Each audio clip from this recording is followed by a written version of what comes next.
I bow to all the seekers of truth.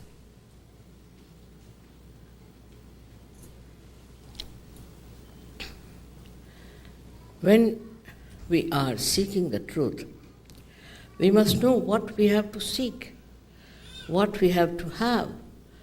There are all kinds of shops around where they talk of giving you the truth. But first of all, we must know what you have to achieve, what you have to get if you are seeking the truth. Many great saints, Sufis, poets have mentioned about it, that you have to seek your spirit. You have to become spiritual.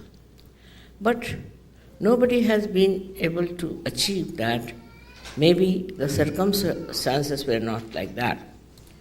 It's little loud should be made, as people make a...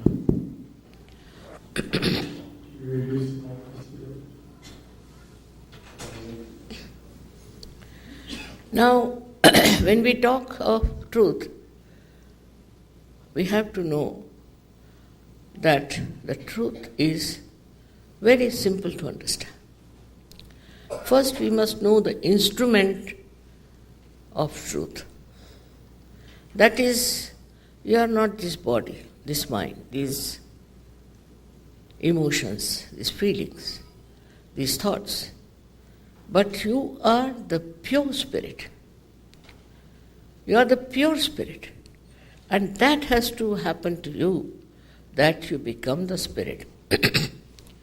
As our heritage has been, very sadly, we are carrying out many qualities, instincts of the animal stage. And that's why we find in people having jealousies and oppression, aggression, all kinds of horrifying things. Also, the worst part is that man can think.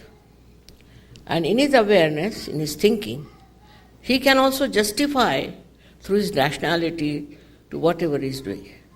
So it's a blind end. Once you start justifying to whatever you are doing, it's a blind end. But there is no way through mental exercise that you can clear out all these things. You must know that your Creator has already looked after your self-realization. He has already made arrangements within you to give you your self-knowledge. So far, you do not know yourself. That's the main thing. They have said, know thyself. How? How do we know ourselves? We don't know what we have. We know about others, but about ourselves we don't know. And whatever we know about others is also very superficial. So now within us is placed, as I have shown you, the power of Kundalini. It's called Kundal because it is in 3.5 coils. And it's a feminine power. She is your individual mother. Everyone has an individual mother.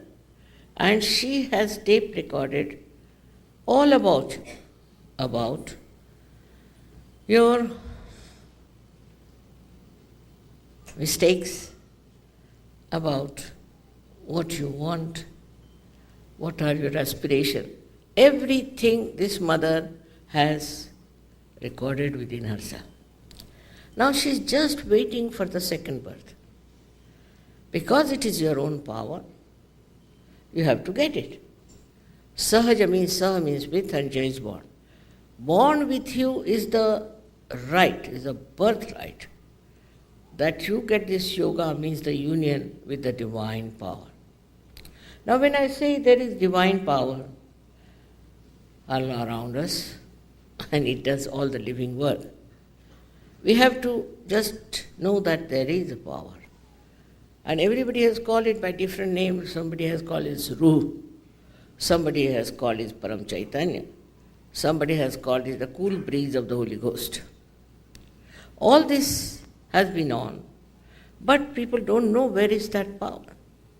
It is all over, which does all the living work. You see the beautiful flowers here around. Now we never even think how these flowers were created by Mother Earth so beautifully, so differently, and how she has put such a beautiful show of her kindness, of her patience, of her love. Apart from that, if you ask a doctor, who is the one who runs your heart? He'll say it's the autonomous nervous system. Ask the question, who is this auto? He can't answer. They're honest, I must say they're honest.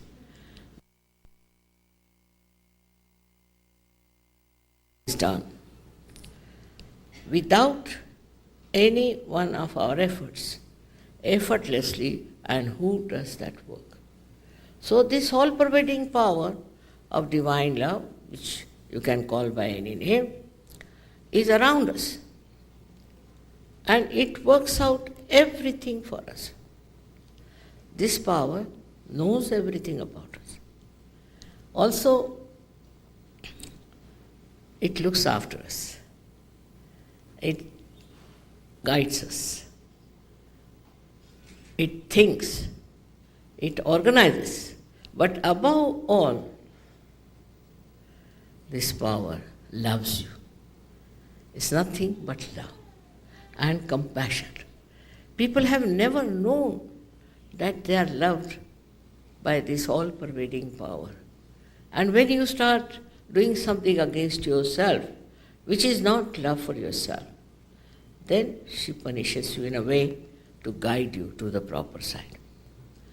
Now this power is surrounding us all through. But when we talk of the ascent of the Kundalini, it passes through 6 centers.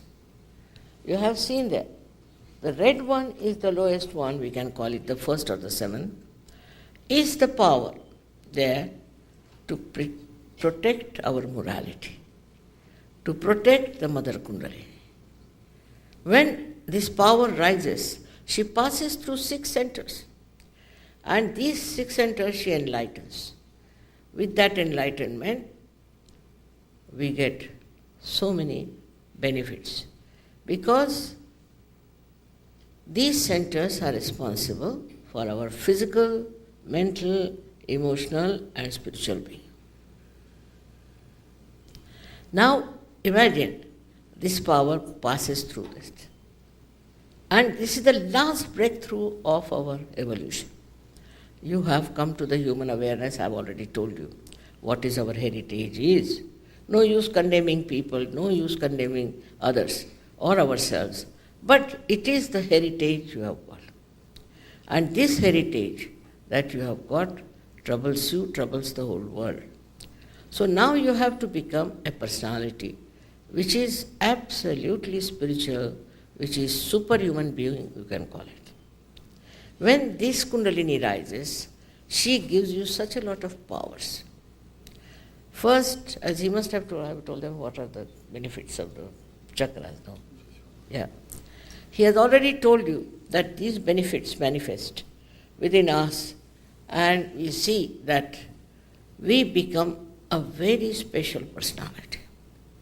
But the best part of it, when you are connected to this all-pervading power, you know pure knowledge. Einstein has said about it. Einstein has said that if you go beyond the mind, there is an area called torsion area.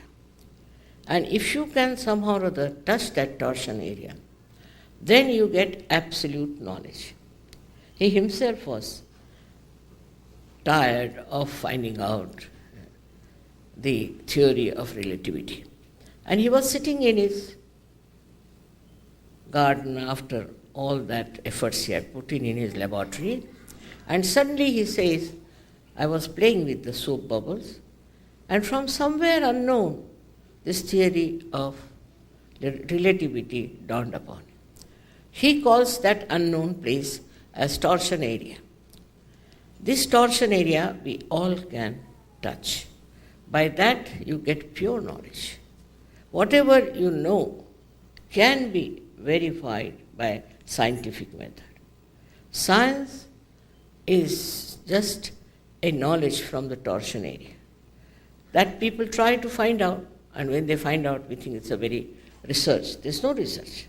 It all comes from that area which is pure knowledge, absolute knowledge.